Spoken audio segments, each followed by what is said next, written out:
Member সাহেব, আমার কিছু কথা আছে। আগে আপনার মেয়ের মতামত নেই। জলি যদি সংসার করতে চায় তাহলে কোনো কথা নাই, সরাসরি সংসারে যাইব। আর যদি সংসার করতে না চায় তাইলে জলি যা কয় শুনুন। আমি ওনার সাথে সংসার করবো না। আমি ওনার নামে মামলা দিব, ওরা আমি জেল কাটামো, ওর চাকরি আমি খামো, তারপর ওরা আমি ছাড়বো। এই সিদ্ধান্তটা কি তোমার না তোমার মায়ের? এটা একদমই আমার সিদ্ধান্ত। আচ্ছা, কি কারণে তুমি রতনরে ডিভোর্স দিবা, ওর নামে মামলা করবা? কারণটা কি? কি অপরাধ তার? মেম্বার, আমার ছেলের অপরাধ, আমার ছেলে কোনো ঘুষ খায় না।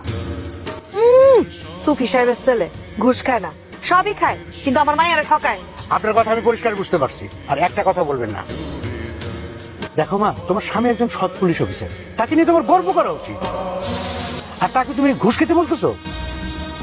আমি কোনোদিন তার ঘুষ খাইতে কই নাই, আমার নামে মিথ্যা অভিযোগ দিছে। ঠিক আছে, মিথ্যে অভিযোগ দিছে, এখন তো সে তার ভুল বুঝতে পারছে। এখন তুমি যাও, তার সাথে সংসার করতে চলে যাও। না, আমি তার সাথে যাবো না। আমি যে তার স্ত্রী সে কথা তার মনেই থাকে না।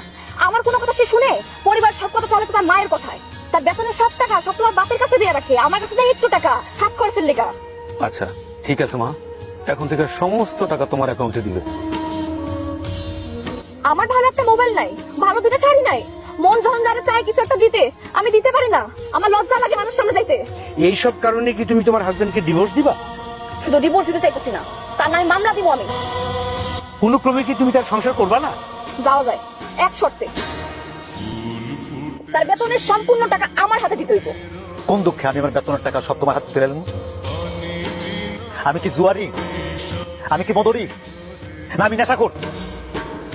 মেম্বার কাকা, ওর সব কথা শোনা দেবো না। প্রেম করে বিয়ে করছি তার মানে এই না সে যত কথা করবো, যত অন্যায় আপনার করবো সবাই মেনে নেবো।